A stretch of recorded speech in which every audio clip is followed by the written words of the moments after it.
Il m'a retiré de la boue du péché, il m'a ramené à lui. Alléluia. Alléluia. Amen. Tous nous péchons, tous nous bronchons de différentes manières. Mais Dieu nous aime. Le Alléluia. Seigneur nous aime. Amen. Et ce matin, je voudrais partager la parole de Dieu avec vous sur un point qu'on n'entend pas bien souvent, que moi-même, que j'ai jamais entendu. Peut-être il y a des serviteurs qui ont dû prêcher là-dessus, que j'ai pas entendu encore. Mais vous savez que on peut parler, on peut prêcher sur toutes sortes, sur la guérison, la prière, le jeûne, etc., etc. Mais il y a des points aussi qu'on ne touche pas.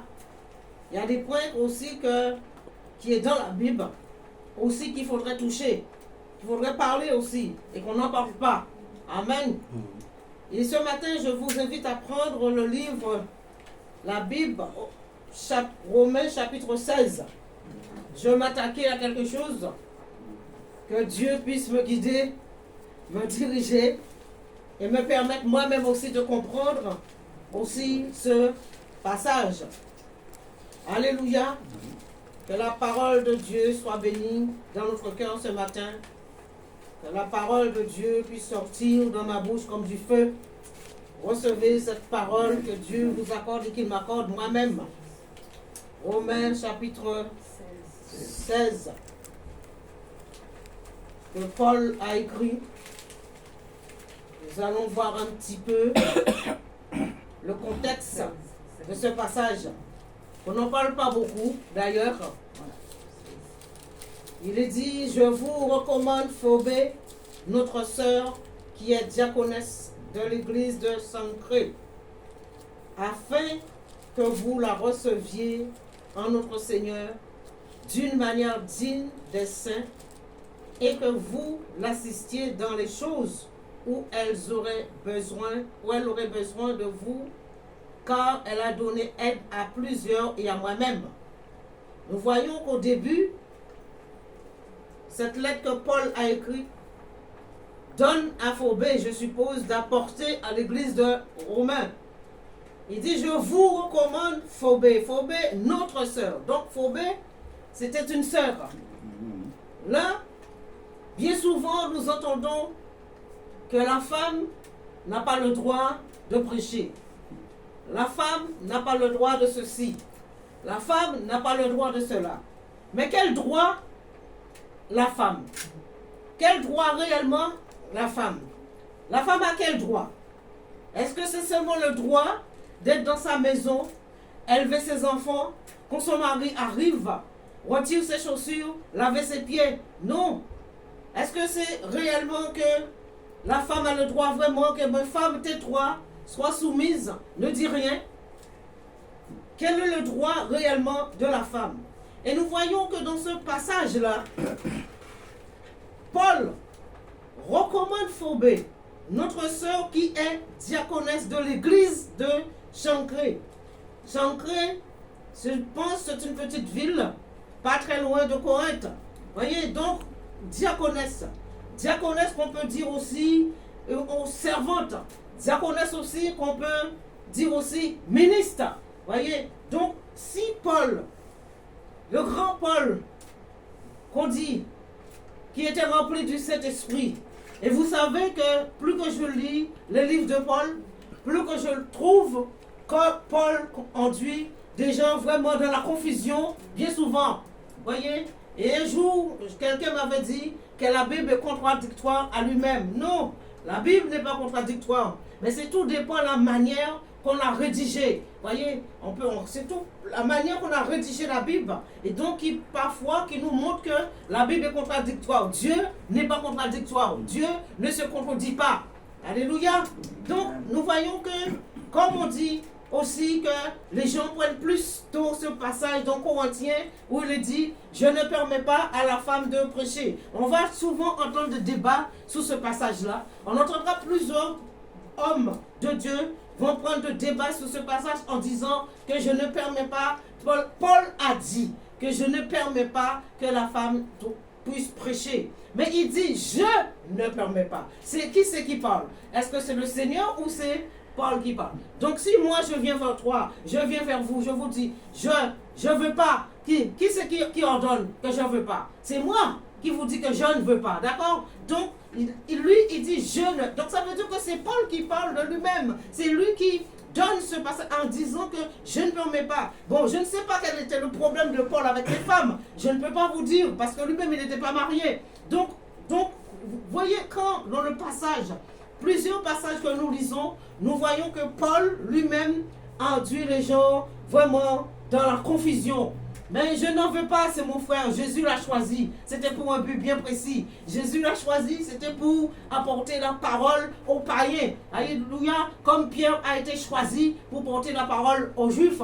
Donc, il fallait faire la part des choses. Donc Jésus a choisi Paul pour apporter cette parole parce qu'il fallait qu'il démontre sa puissance envers Paul. Voyez, Paul persécutait les enfants de Dieu. Paul ne voulait pas que les chrétiens puissent se réunir. Alors il fallait que Jésus puisse l'arrêter. La seule personne qui pouvait arrêter Paul, c'était Jésus lui-même. Amen. Et lorsque vous comprenez, quelqu'un ne veut pas entendre parler de la parole de Dieu, quand quelqu'un refuse d'écouter, mais qui c'est qui va, est-ce que c'est moi qui va l'arrêter? Non, c'est seulement le Seigneur qui peut arrêter cette personne. Et nous voyons ce qui est merveilleux. Malgré ce qu'il était, Paul, malgré tout ce qu'il disait, alléluia, il avait une femme. Il a une femme qui travaillait avec elle, avec lui. Amen.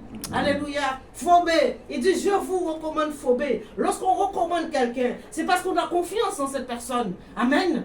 Je vous recommande, il a confié Phobé cette lettre pour apporter à l'église de Romains. Il dit, je vous recommande Phobé, cette femme qui est diaconesse, cette femme qui travaille, écoutez, à l'église, cette femme qui est dans l'église de Chancré. Alors, comprenons bien, si cette femme était dans cette église, l'église était où? L'église se trouvait dans une maison. Et dans tout ce passage, vous allez voir que ce que Paul a écrit, Paul envoie ses salutations à toutes les églises. L'a confié à toutes les églises. Je vous salue. Voyez, nous continuons. Saluer, il dit, saluez Prisca et Aquilas, mes compagnons d'œuvre en Jésus-Christ. Prisca et Aquilas, des Italiens. Alléluia. Des Italiens qui ont ouvert leur église dans leur maison. Et comprenons bien, il le dit Prisca. Dans d'autres endroits, vous allez voir qu'il va dire Aquilas. Encore là, vous voyez, tout dépend de la manière qu'ils ont, la personne qui a traduit la Bible a mis Prisca, et après l'autre, en corinthien, il te dit Aquilas. Donc, Priscille, vous voyez, on change, mais c'est toujours Priscille ou c'est quoi? C'est Priscille ou c'est Prisca? J'aimerais savoir, parce qu'il me dit Priscille, et il me dit Prisca. Est-ce qu'il y avait Prisca avec Aquilas ou il y avait Priscille avec Aquilas? Là, nous voyons encore quelque chose qui n'est pas clair encore. Voyez, mais ce qui compte, c'est de comprendre le contexte des Écritures. Ce qui compte, c'est que le Seigneur nous permet de comprendre. Dieu n'est pas un Dieu de confusion. Amen. Dieu n'est pas un Dieu de confusion. Alors Paul a écrit, Prisca et Aquilas, mes compagnons d'œuvre en Jésus-Christ. Là encore, nous voyons ce couple-là qui travaillait encore, qui a accueilli encore Paul dans leur maison. Vous voyez, donc Phobé a fait beaucoup de choses. Elle a aidé Paul dans beaucoup de choses. Je ne sais pas, elle a assisté Paul, comme il dit. Voyez, afin que vous la receviez en notre Seigneur d'une manière digne des saints. Alors donc, Paul considérait Phobé réellement comme une servante ministre, diaconesse, qui annonçait la parole de Dieu, qui a travaillé avec lui. Et donc, aujourd'hui, on veut nous faire croire que la femme n'a pas le droit de parler. On veut nous faire croire que la femme a le droit de fermer sa bouche. Alléluia. Et donc, là aussi, beaucoup de gens vont contredire ce passage. Ils vont dire, non, Phobé était quelqu'un qui aidait les gens qui étaient malades, qui soutenait les gens qui étaient malades. La Bible ne me dit pas qu'elle aidait quelqu'un qui était malade. Sinon, Paul aurait dit, vous voyez, elle a fait beaucoup de choses. Elle aurait besoin de vous. Et c'est ce que bien souvent que les hommes avec leur ego n'aiment pas trop. que les femmes se mélangent dans leurs affaires. Ils n'aiment pas trop. Mais lui, il n'a pas peur de dire. Il n'a pas peur de dire que, regardez, recevez cette femme d'une manière digne. Reçois-la vraiment d'une manière digne. Des saints. Ça te fait dire que cette femme était vraiment quelqu'un très important pour Paul. Et que vous l'assistiez dans les choses où elle aurait besoin de vous, car elle a donné aide à plusieurs et moi-même. Elle a donné aide à plusieurs et moi-même. Paul est reconnaissant envers cette femme, envers cette sœur qui l'a aidé. Donc quoi? Je ne peux pas vous dire. Lui seul sait quelle aide que Phobé lui a apportée. Mais il est reconnaissant envers cette sœur en disant cette sœur m'a aidé beaucoup. Cette sœur a fait beaucoup pour moi et non seulement par moi, mais cette sœur a fait aussi pour beaucoup de personnes. A aidé beaucoup. Cette servante, c'était une servante. Voyez, elle ne respirait pas, elle était à gauche, à droite. Elle était en mouvement partout. Alléluia. Voyez, et bien souvent, on nous demande de faire une seule petite chose à l'église. On est déjà fatigué. On demande de diriger le chant, ça y est. Oh, c'est un fardeau. On nous demande de faire la Sainte Seine, c'est un fardeau. Mais elle, c'était pas un fardeau pour elle. Elle était un peu partout. Elle a aidé tout le monde. Elle a porté la parole. Moi, je suppose que c'était elle qui a porté la parole dans son assemblée, dans son église. Hein? C'était pas un fardeau. Et souvent, c'est un fardeau pour nous. On nous demande de venir prier, c'est un fardeau de venir prier. Mes frères et sœurs, il ne faut pas que cela soit un fardeau pour vous de servir Dieu. Dieu nous utilise comme il veut.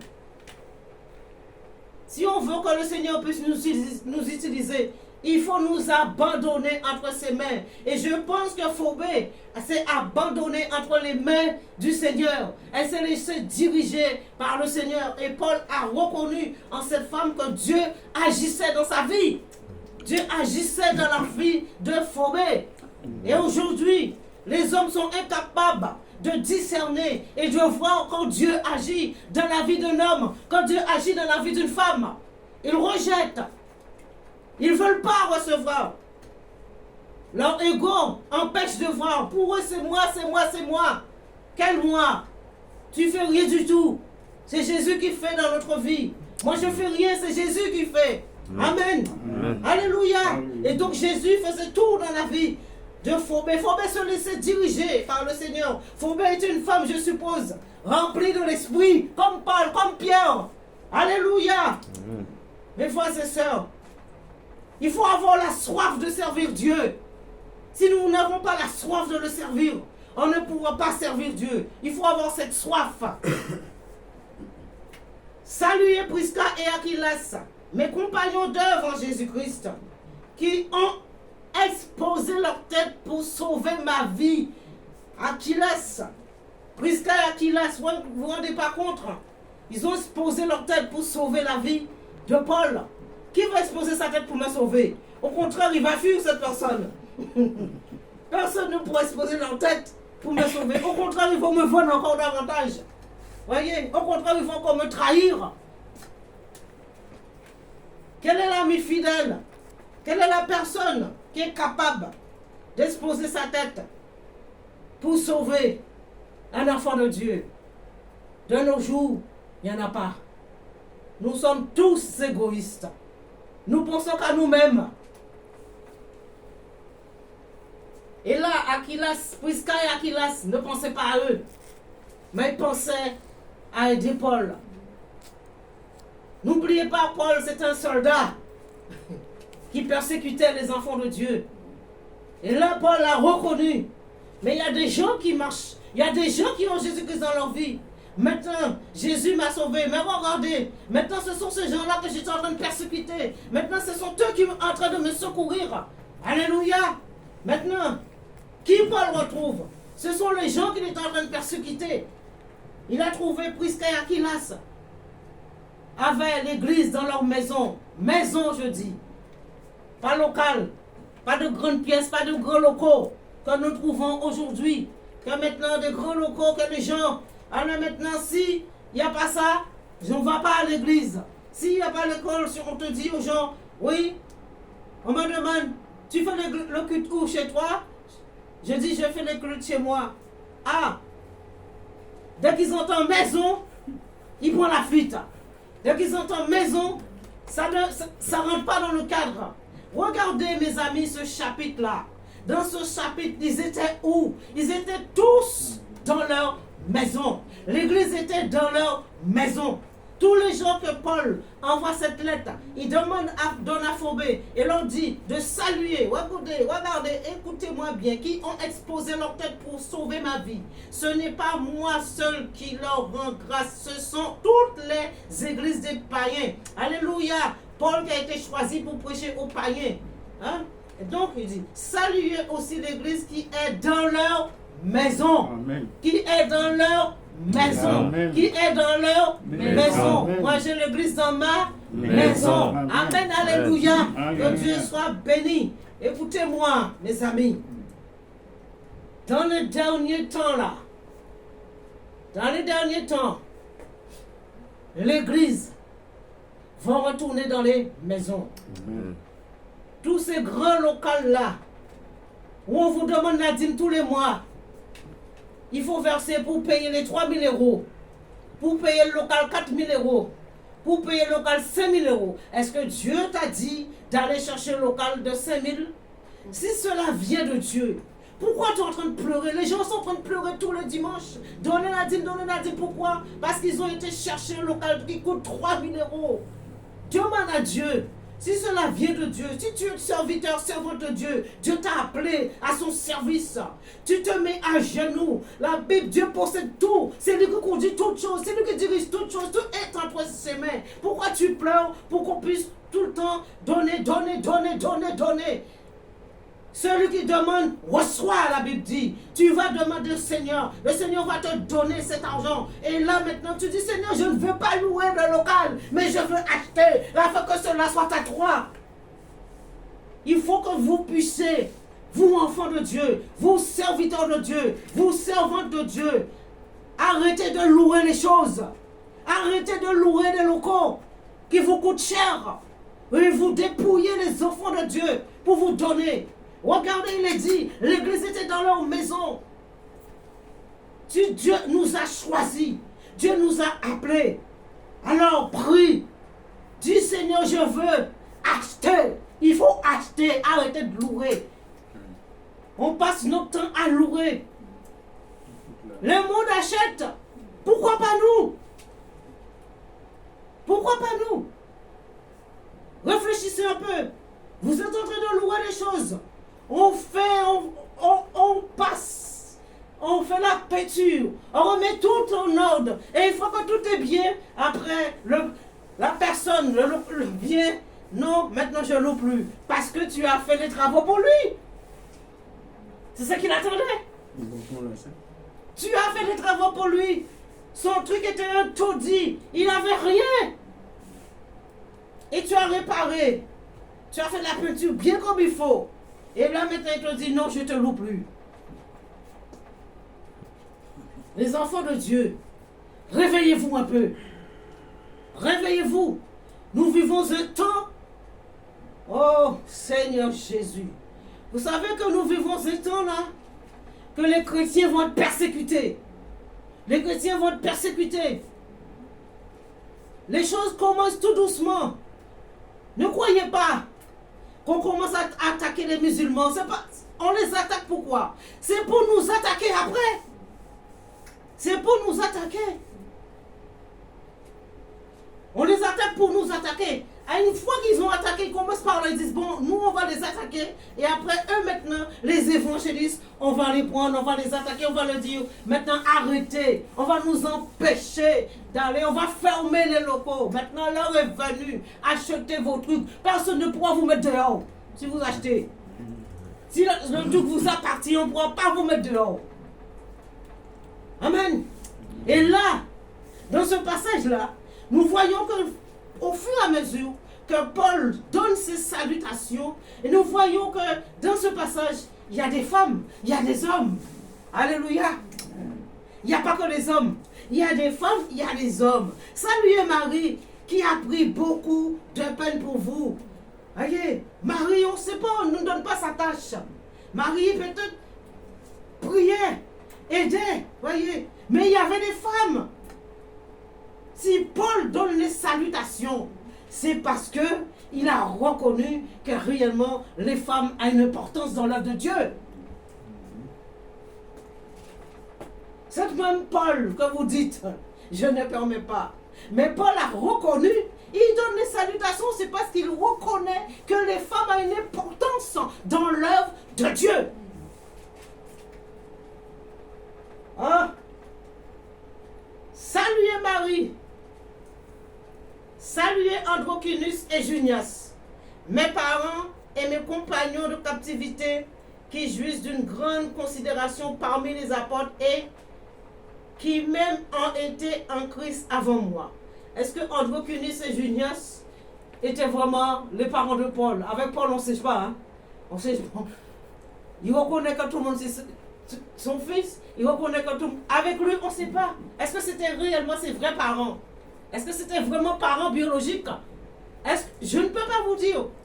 Mais il dit saluer. Vous voyez, des fois, il y a des gens dans l'église, bon, ils prennent tout le monde pour leur maman, pour leur papa. Moi, je ne suis pas ta mère, moi. Dans l'église, ils prennent tout le monde maman, papa. Il ne faut pas vous comparer à Paul. Paul, c'était quelqu'un de spécial. Il était spécial, cet homme. Alors, est-ce que c'était réellement ses parents? Je ne peux pas vous dire. C'était réellement, saluant Andronicus et Junias, mes parents et mes compagnons captivité, qui jouissent d'une grande considération parmi les apôtres qui même ont été en Christ avant moi. Il reconnaît ses parents, comme il le dit, ont été en Christ avant lui. Ils ont reconnu Christ avant lui. Voyez, le gars qui persécutait les chrétiens. Donc ses parents aussi étaient chrétiens. Voyez, et donc il reconnaît qu'ils ont été convertis avant lui. Voyez, donc il y a ses parents. Et c'est merveilleux.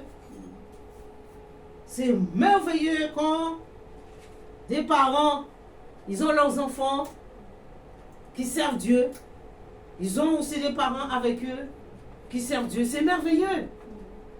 C'est formidable de voir toute une famille qui marche avec le Seigneur. C'est merveilleux de voir toute une famille unie du même pensée, même cœur. Il n'y a pas de différence. Nous avons le même but. C'est Jésus-Christ et Jésus-Christ lui seul. Voyez, c'est merveilleux. Il n'y a pas de différence. Mais bien souvent, il y en a qui ont des parents. Il y a la jalousie aussi. Voyez? Quand Dieu utilise un, la jalousie. Et ça ne doit pas être d'avoir la jalousie lorsque nous marchons avec le Seigneur. Parce que Dieu nous attribue tout à chacun un talent. Dans la vie du couple, pareil. Il ne faut pas qu'il y ait de la jalousie. Nous sommes là les deux pour se soutenir l'un à l'autre. Je ne comprends pas quelque chose. Je partage, mon époux, on partage. Dieu nous éclaire l'un à l'autre. Saluez Amplias, oh excusez-moi, j'arrive pas. Amplias, mon bien-aimé dans le Seigneur. Saluez Urbain, notre compagnon d'œuvre en Christ, Estachi, mon bien-aimé. Saluez Apelles qui est éprouvé en Christ. Saluez ceux de la maison d'Aristobule. Saluez Hérodien, mon parent. Voyez mon parent, avec ses grands-parents. Hein, quand il dit mon parent, donc c'est ses grands-parents. Saluez ceux de la maison de Narcisse qui sont dans le Seigneur. Saluez Tryphène et Tryphos qui travaillent pour le Seigneur. Saluez Perside, la bien-aimée qui a beaucoup travaillé pour le Seigneur. Saluez Rufus, l'élu du Seigneur, et sa mère qui est aussi la mienne. Voyez, Paul avait beaucoup de parents. Que Dieu soit béni. Merci Seigneur. Et saluez Philogre et Julie Néré et sa sœur et l'Olympe et tous les saints qui sont avec eux. Saluez-vous les uns les autres par un saint baiser. Toutes les églises de Christ vous saluent. Donc nous voyons cette recommandation où Paul donne cette lettre à Phobé, recommande, donne cette recommandation et aussi ces salutations à tous les frères et sœurs dans toutes les églises qui étaient dans leur maison.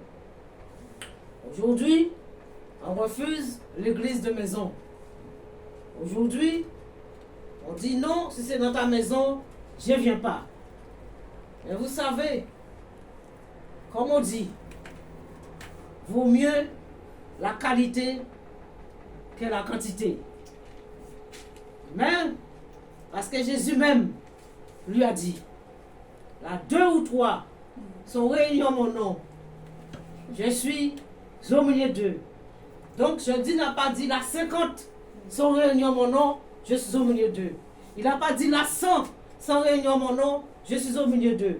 Il n'a pas dit là 200 sont réunis en mon nom, je suis au milieu d'eux, etc., etc. On leur demande le nombre. Il a dit simplement 2. Si tu te trouves 2 dans ta maison, tu es avec ton mari et tu es avec ta femme, et vous priez, vous cherchez Dieu sincèrement, vous demandez à Dieu sincèrement, alors il agira. Nous n'avons pas besoin d'être 150. Mais en plus, Jésus a été généreux. Il est généreux, le Seigneur. Il a été généreux en disant, il rajoute 3, un troisième.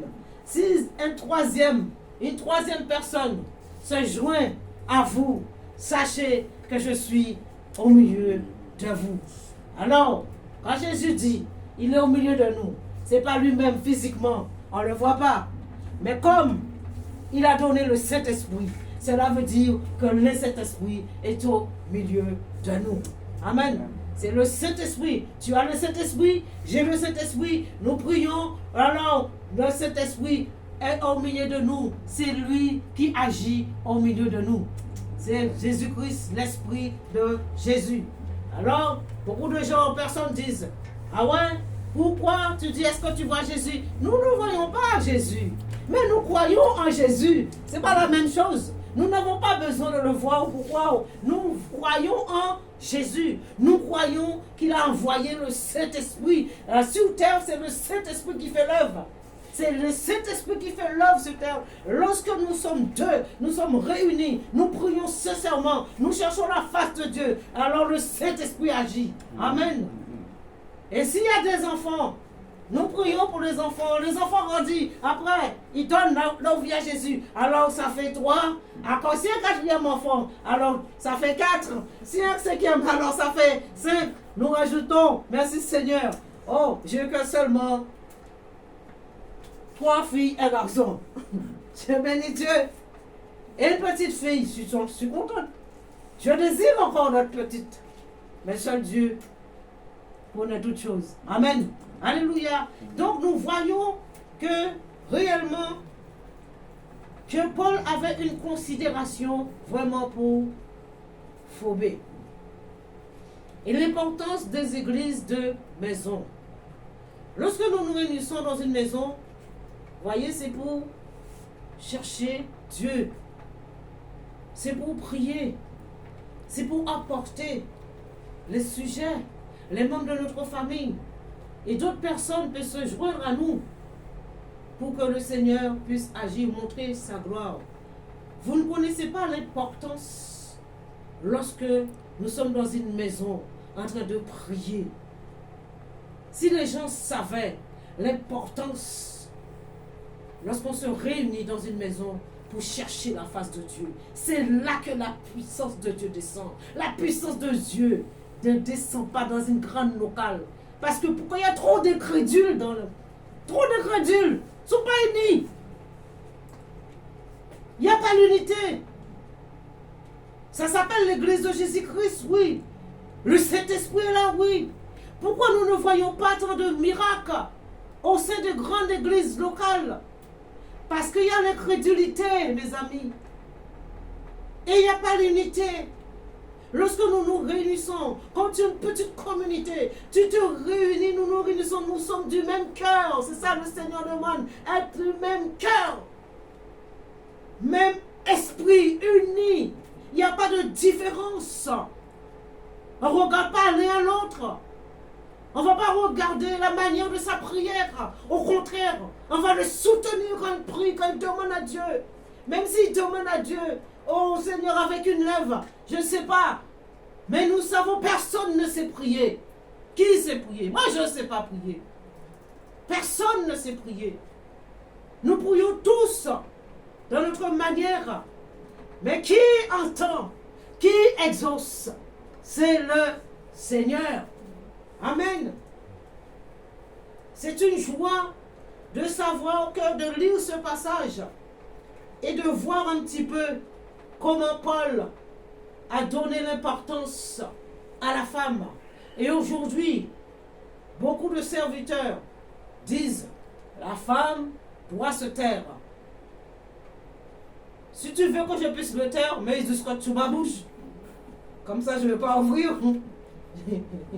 Tu mets du scotch sur ma bouche. Si tu crois que tu es plus intelligent que Dieu. Nous croyons que nous faisons les choses selon Dieu. Mais bien souvent, nous nous trompons. Ce que Dieu pense, ce que nous pensons, ce n'est pas la même chose. Alors l'homme dit, Paul a dit que je n'ai pas le droit de prêcher. Paul recommande Phobé.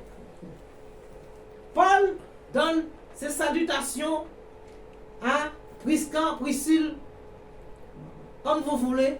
Les deux sont mignons. Alors, nous voyons que Paul recommande, même dit que sa mère a été en Christ avant lui. Paul recommande tant de femmes.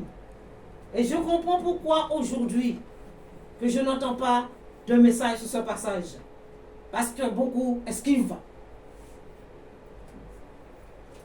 Beaucoup esquivent ce passage. Parce que beaucoup de femmes sont mentionnées là-dedans. Alors, pour nous éviter de comprendre, alors nous ne prêchons pas là-dessus. Alors je dis, Seigneur, je m'attaque à un morceau. Toi seul conduira ma bouche. Amen. Amen. Donc, salutation, c'est du respect. Lorsque nous faisons courrier, nous faisons quoi à la fin? Nous donnons notre salutation. C'est du respect. À la fin de notre courrier. Donc, Paul apporte son respect à toutes ces églises dans les maisons. Le respect. Il recommande. Qui va me recommander? Au contraire, on va m'esquiver. Au contraire, on va me fuir. Au contraire, on ne voudra pas m'écouter. Au contraire, ils vont dire, elle ne s'exprime pas bien. Est-ce que j'en ai à cirer si je ne m'exprime pas bien? Non. L'intelligence, vient de qui? De l'homme ou de Dieu? De Dieu. De Dieu. La capacité vient de qui? De l'homme ou de Dieu? Que Dieu soit béni. Dieu remplit de capacité. Je suis contente pour toi. Sois béni. Tu ne viendras pas m'écouter. Pourquoi? Je ne suis pas mandaté. Je dis merci Seigneur. Mais je suis mandaté par Jésus-Christ. Amen. Le Saint-Esprit est de ma vie. Je marche dans la boîte de Jésus. Amen. Je le tiens, je ne le lâche pas. Amen. Et je considère et je comprends ces femmes. Ils ont fait tant de travail pour le Seigneur. Et Paul a reconnu ce qu'ils ont fait. Je ne te demande pas de me reconnaître. Si tu me fuis, c'est parce que tu sais que je suis dans la vérité. Amen. Alléluia. Dieu soit béni. Si tu ne veux pas m'écouter, c'est parce que tu sais que je suis dans la vérité. Alléluia. Lorsqu'on ne veut pas écouter quelqu'un, lorsqu'on fuit quelqu'un, on fuit quoi? On fuit la vérité. C'est la vérité. Alléluia, Jésus. Donc, on a fui Jésus pourquoi? Parce que Jésus disait la vérité. Et quand tu dis la vérité, on ne veut pas t'écouter. On s'éloigne de toi. Et je dis merci Seigneur. Et là, je reconnais que je suis réellement dans le plan de Dieu. Amen. Amen. Je suis réellement dans le plan de Dieu. Mes frères et sœurs, en voyant ce passage, en lisant ce passage, je reconnais que mon frère Paul, le grand Paul, alléluia, le fameux Paul, Dieu soit béni. Un jour, Paul et moi, nous aurons une discussion terrible. Alléluia. Je lui poserai beaucoup de questions. Je lui dirai, mais tu sais, Paul, lorsque je lisais tes lettres là, j'ai compris qu'il y avait beaucoup de contradictoires en toi-même. Hein. Je lui dirai, hein, le Seigneur me permettra de lui dire, hein, oh Seigneur, je te bénis. Alléluia, je ne suis pas hypocrite avec Dieu. Soyons pas hypocrites, mes amis. Hein? Donc, nous voyons réellement que Paul avait une considération vraiment pour les femmes qui travaillaient pour le Seigneur et qui ont travaillé aussi avec lui. Amen. Que Dieu soit béni et que réellement, vous savez, je découvre ce passage en même temps que vous. Je l'avais déjà lu, mais c'était pas facile de comprendre et de prêcher là-dessus. Amen. Et je dis merci Seigneur pour sa parole qui est la vérité. Et une fois, j'avais entendu un serviteur de Dieu avait dit que la Bible est corrompue. Il a dit que la Bible est corrompue. Et lorsque j'ai entendu cette parole à travers le serviteur, j'ai commencé à pleurer. J'ai commencé à pleurer. J'ai dit, Seigneur, si cette parole est corrompue, pourquoi tu m'as laissé tant d'années de croire à une parole qui est corrompue? J'ai commencé à verser des larmes. J'ai dit, pourquoi, Seigneur, tu as laissé des milliers et des milliers de personnes croire en cette parole? Une parole qui est corrompue. J'ai dit, mais qui es-tu réellement? Qui es-tu réellement, Seigneur? Pour laisser de telles personnes, tant de gens croire en toi, croire en quelque chose qui est corrompu. J'ai dit, mais il y a quelque chose qui n'est pas clair.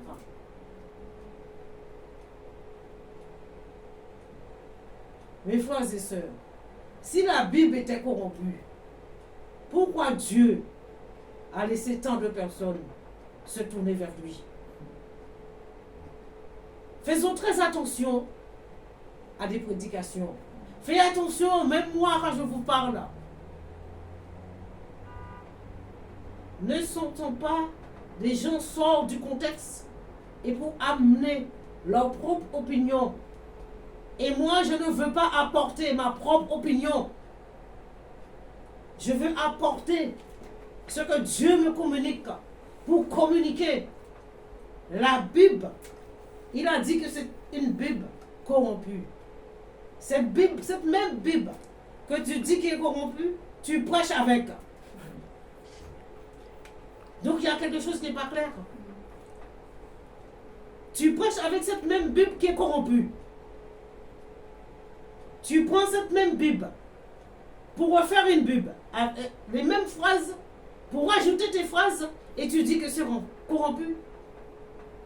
Faisons très attention. Je n'ai rien contre ce frère.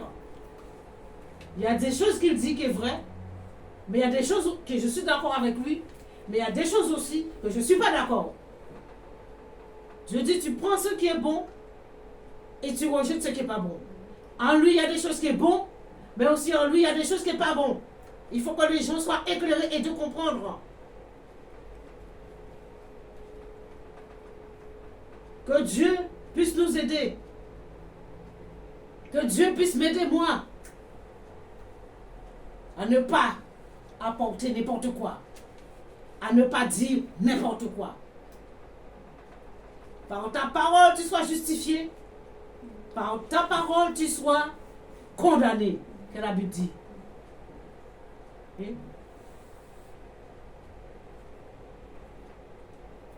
Saluez toutes les églises de Christ, vous saluent. Et ce matin, je salue toutes les églises de Christ. Je salue toutes les églises de Christ. Qu'ils soient dans les locaux, maisons, je salue toutes les églises de Christ. Nous sommes des frères et sœurs. Nous devons nous entendre. Nous devons nous comprendre. Donnons l'exemple à ce monde. Essayons de nous réunir, de nous comprendre. C'est là où il y a plus de dégâts. C'est au sein du peuple de Dieu. Et comment ça me dégoûte de voir ça. Ça me dégoûte. C'est dégoûtant de voir que nous sommes des enfants de Dieu. Nous devons donner l'exemple. Nous devons être la lumière du monde que Jésus a dit. Et c'est des désastres dans les assemblées. Ne va pas. Ne va pas là. On ne prêche pas Dieu, on te dit. Ne va pas là. On ne prêche pas Dieu, on te dit. Il a dit, là, 2 ou 3 sont réunis en mon nom, je suis au milieu d'eux. Les salutations. Saluez-vous. Je vous salue, mes frères et sœurs. Et la Bible dit, saluez-vous par un saint baiser. Vous avez vu comment le diable a voulu nous désunir. Comment le diable ne voulait pas qu'on se prenne dans les bois. Ma soeur, je t'aime. Avec leur Covid. Tout ça, c'est des stratégies pour nous éloigner. Ne marchons pas dans les stratégies. Tu continues à aller à l'église, tu vois les gens sont masqués à l'église. Tu continues à l'assemblée, tu vois les gens, ils sont assis là. Alors, ils sont...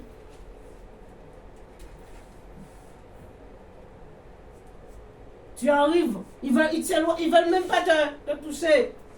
Ils sont pires que le monde encore. Je dis la vérité, hein. On ne va pas être d'accord avec moi, je dis la vérité. Va dans des assemblées. Les gens, ils te traversent. Ils ne veulent pas te dire bonjour. Saluez-vous par un saint baiser. Saluez-vous par un saint baiser. Saluez-vous. Et depuis le Covid, les chrétiens ne s'embrassent plus. Les chrétiens te donnent la main. Le monde. Mais eux.